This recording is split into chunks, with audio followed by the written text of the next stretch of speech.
Good morning, ladies and gentlemen. Happy Sabbath and welcome to Gachie's Skyman TV, the tallest man in Black Africa. Kawira Mwagaza and the whole of Meru County government should go home.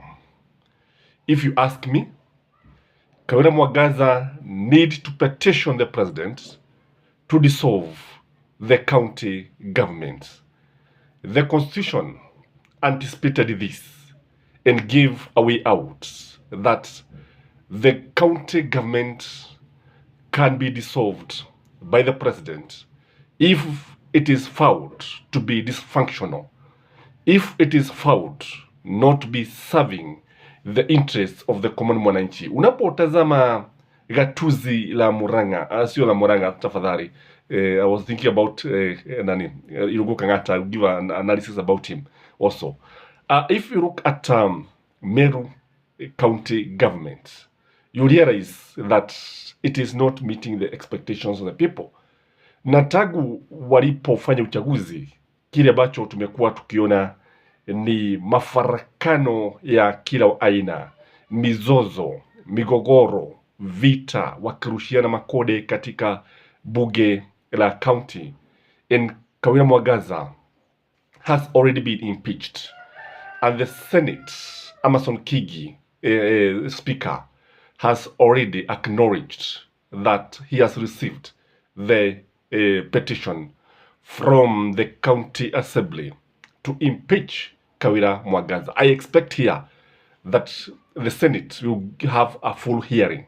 So there's no need of having a select committee, because a select committee is easy to bribe. A select committee, I don't know why, okay, Parliament and the Senate, already we know that the law allows it to have a select committee and whatever they come up with, inakuja wanajadiliana pamoja. Baada kujadiliana, they can actually make some amendments, ama they can actually adapt the report of the committee. But what we are dealing with here is more than what you think, because we are talking about a county, a whole county. We are talking about a governor who is now being impeached the second time. And you can see time is of essence here. Kwa sababu unapotazama vizuri sana utaona kwamba, ladies and gentlemen, we have just about 3 years to go to the elections. Na unapotazama watu wengi, hakuna lolote ambalo wanaweza kuonyesha wananchi, hakuna lolote ambalo wanaweza kusema kwamba wamefanyia wananchi. What you have seen, especially in UDA strongholds, ni mizozo isiyo na maana, mizozo isiyo na mwelekeo, mizozo ambayo imemwacha mwananchi akiwa mtu ambaye hapati huduma za kawaida. That is the truth of the matter. But I also want to say here that when you look at Kawira Mwagaza, the lady seems not to be a politician. The problem is that we have a governor who is not a politician. We have a governor who is not a leader. We have a governor who uses emotional reasoning other than logic-based reasoning. Unajua siasa is a matter of interest. I've always opined this. Na unapotazama vizuri sana utaona kwamba what is happening in Meru is struggle and competition for the resources. When you look at the governor and compare with what is happening with others, for instance, ukitazama vizuri sana, kwa mfano utazame Irungu Kang'ata, ama Kimani wa Matagi, ama James Orego, ama Anyang' Nyong'o. I would like to give an example of Anyang' Nyong'o. Utaona kwamba Anyang' Nyong'o modus operandi, because he is a politician, also a leader, his administration is very smooth. His government runs the county government of Kisumu in a very smooth way. Lakini unapotazama Kawira Mwagaza, you see somebody who lacks tax. You see somebody who lacks wit. You see somebody who lacks political wisdom. Because ukitazama vizuri sana utaona kwamba hana namna ya kukabiliana na hawa watu. And even when he is speaking, she doesn't have the charisma. When she's speaking, she doesn't have the courage. I have no problem with her leadership, but I have the problem with her style of leadership. As a person, she's a good person because we are all good. She's a nice woman. But when you look at it, ukitazama vizuri sana, anasaliti hata jamii ya wanawake, kwa sababu watu wanajiuliza maswali mengi. Je, is this the kind of leaders that women would provide? Is this the kind of leadership that you expect if you have a woman president? Because you see, when you are governor, you can easily become a president, kwa sababu you can be trusted with statecraft. But Kawira Mwagaza has been disappointing the people. Again, this is not just an issue of Kawira Mwagaza. When I look at the members of the county assembly, they are corrupt to the core. Members of the county assembly, they are hyenas. They are hungry for money. They are hungry for tenders. They are hungry for anything. And they are dogs for hire. That is the truth of the matter. These are hoods for hire.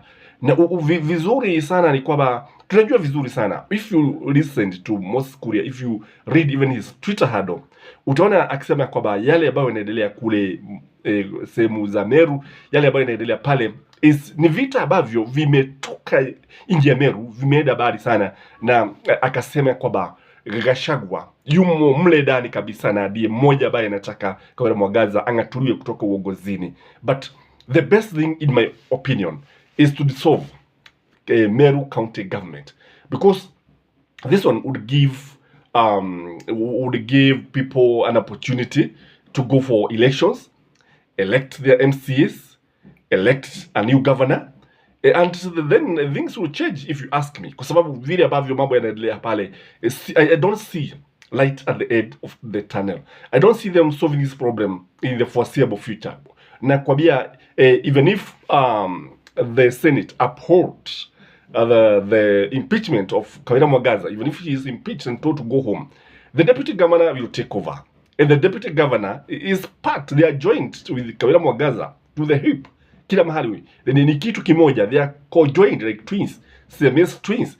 Kwa sababu wakati ambapo Kawira Mwagaza alikuwa anamteua naibu wake, she knew what she was doing, and they have failed together. But the funny thing is that when you look at the deputy governor is aligned to Gachagua. That is the truth of the matter. The deputy governor is singing the tunes, the songs of Gachagua's faction.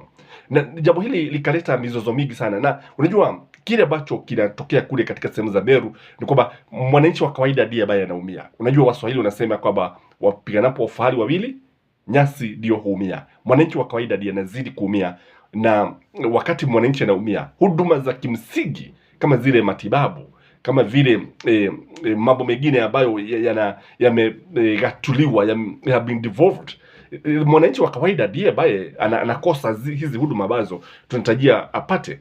Now I think somebody like Kiraito Murugi could make a good governor, if you ask me. Or somebody, I don't know, although he doesn't come from there, somebody like Peter Munya. These are the kind of leaders that you want. People who can actually be able to stand. They have the legs of steel, political spines. But when you bring somebody, I think this is where the people of Meru failed. They moved with the wave.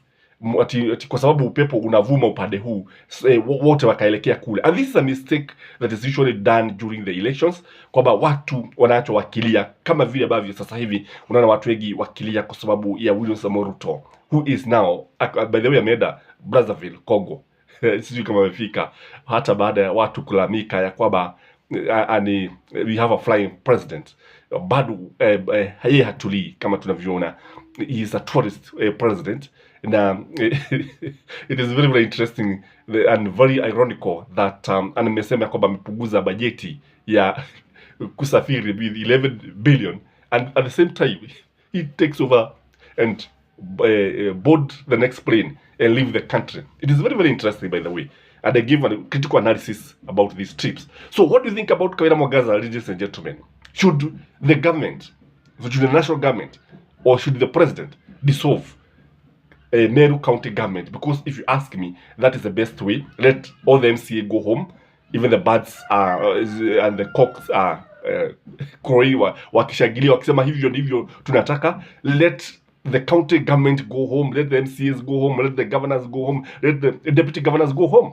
Because you see, by bringing the deputy governor, I think this is one area that the framers of our constitution failed, because even when the president is impeached, I think also the deputy should also go home. And we need now to amend the constitution that you send the governors home, and you should also send the deputy governor, because what we have been seeing is the deputy governors who have been undermining the governors, like we saw in Siaya when the deputy governor was trying to expose James Orego, kwa sababu alikuwa anafikiria kwamba if Orego was impeached he would take over and become the governor, which is wrong in my view. That is my take, ladies and gentlemen. As usual, let us interact through the comment section. Let me know what you think about this Kawira Mwagaza, and may you have a lovely Saturday. Bye.